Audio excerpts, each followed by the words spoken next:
So, yung lulutuin natin ngayon mga best friend ay yung pancit canton.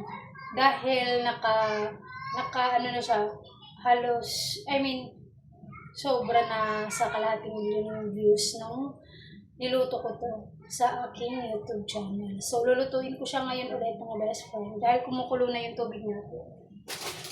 So, 3 piraso ng pancit canton yung gagamitin natin. So, kayong bahala kung ano ang flavor na bet nyo. Pero mas better na ito yung gamitin yung flavor. Yung sakto lang yung kanyang ihon. 5 years ago, niluto ko to mga best friend nasa YouTube channel ko. Tapos, nung nakita ko siya kanina, nasa 600 plus mahigit 1,000 yung views nun. So, dahil natuwa ako, lulutuin ko siya ulit. Actually, nung niluto ko yun, nandun pa ako sa bahay ng kapatid ko. Pandemic yun, naalala ko yun. Ay, hindi ako sure kung pandemic yun. Hindi, parang tumambay lang ata kami dun sa kapatid ko nung time dun sa Valenzuela. So, kanina, nag-scroll ako sa YouTube channel ko. Nakita ko, nasa 600,000 views na siya.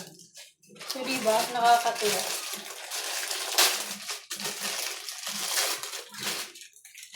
So, first, lulutuin muna natin yung ating noodles. Siyempre.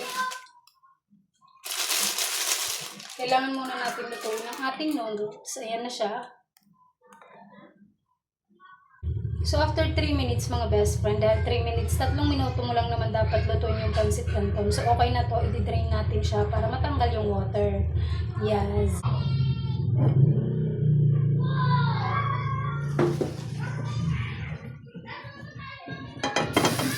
Okay. So, ito na siya. So, isit aside lang muna natin siya. So, sa same pan pa rin tayo mga best friend dahil igigisa na natin ang ating sibuyas at ang chancharicho na. So, same pan lang yung gagamitin ko. Tapos, yung gagamitin kong oil mga best friend ay yung oil ng century tuna.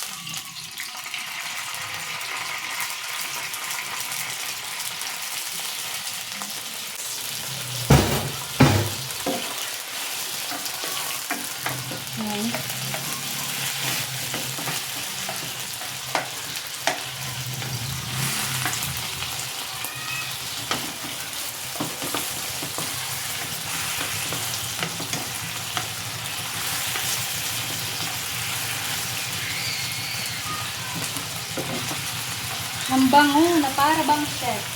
Ganon. Then, saka na natin ilagay yung ating nalutong pancit canton.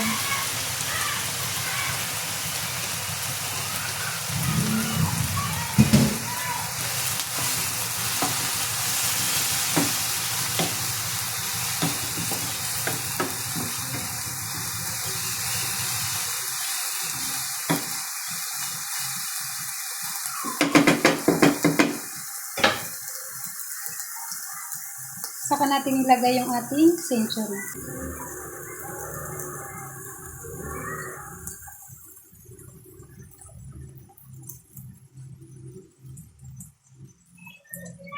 Flex in oil. Flex.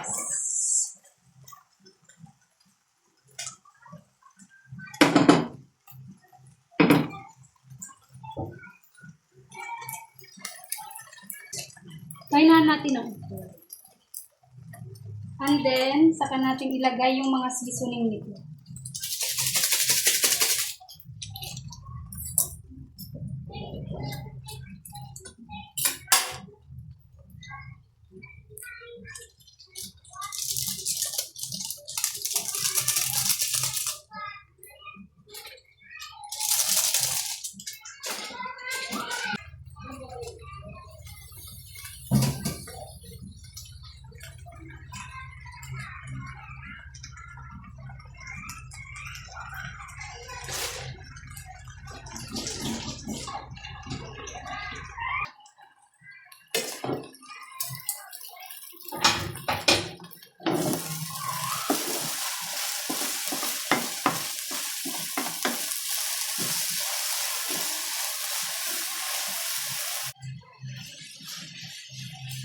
So, okay na to.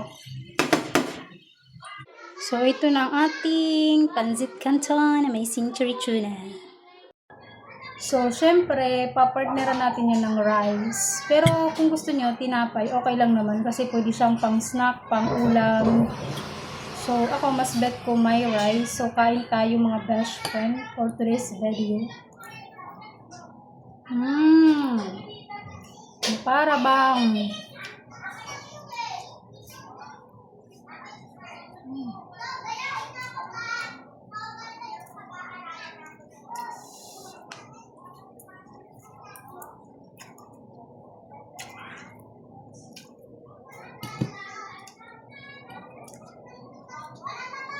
hindi to everyday na pwede nyong kainin. So, sa isang buwan, mga 1 to 2 beses lang ninyong pwedeng kainin mga best friend. Dahil alam nyo na, healthy living ba?